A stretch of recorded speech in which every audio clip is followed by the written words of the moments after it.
ക്ഷയരോഗ ബോധവൽക്കരണ ഭാഗമായി വലിയപറമ്പ് മാവിലക്കടപ്പുറം GLP സ്കൂളിൽ സംഘടിപ്പിച്ച തൂവാല വിപ്ലവം ശ്രദ്ധേയമായി. അനുവർത്തിക്കേണ്ടുന്ന അടിസ്ഥാന ആരോഗ്യശീലങ്ങളെ ആസ്പദമാക്കിയായിരുന്നു പരിപാടി.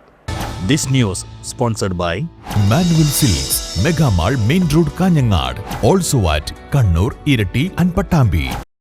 ക്ഷയരോഗ ദിനാചരണത്തിന്റെ ഭാഗമായാണ് മാവിലക്കടപ്പുറം GLP സ്കൂളിൽ തൂവാല റവല്യൂഷൻ എന്ന പേരിൽ പ്രത്യേക ബോധവൽക്കരണ പരിപാടി സംഘടിപ്പിച്ചത്.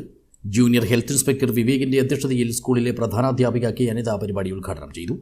കുട്ടികളിലെ ക്ഷയരോഗത്തെക്കുറിച്ച് ജൂനിയർ ഹെൽത്ത് ഇൻസ്പെക്ടർ ഡോക്ടർ ജംസീൽ കഥാരൂപത്തിൽ ബോധവൽക്കരണ ക്ലാസ് എടുത്തു. തൂവാല റവല്യൂഷൻ എന്ന ആശയം അവതരിപ്പിച്ചുകൊണ്ട് ചുമയുടെയും തുമ്മലിൻ്റെയും സമയത്ത് തൂവാല ഉപയോഗിക്കേണ്ടതിൻ്റെ പ്രാധാന്യമാണ് പ്രദർശനത്തിലൂടെ വിശദീകരിച്ചത്. JPHN E. രജില വ്യക്തിഗത ശുചിത്വത്തിൻ്റെ പ്രാധാന്യവും വിശദീകരിച്ചു. MLSP AV കീർത്തി കൈകഴുകൽ രീതികൾ പ്രായോഗികമായി പഠിപ്പിച്ചു. ഏകദേശം 200 കുട്ടികൾ പരിപാടിയിൽ പങ്കെടുത്തു. ഇവർക്കെല്ലാം തൂവാലയുടെ പ്രാധാന്യവും ശരിയായ ഉപയോഗവും വ്യക്തമായി മനസ്സിലാക്കുവാനും സാധിച്ചു. അതുകൊണ്ട് തന്നെ ദിവസേന തൂവാല ശുദ്ധമായി അണുവിമുക്തമാക്കി സ്കൂളിൽ കൊണ്ടുവരുമെന്നും എല്ലാവരും ഉറപ്പു നൽകി.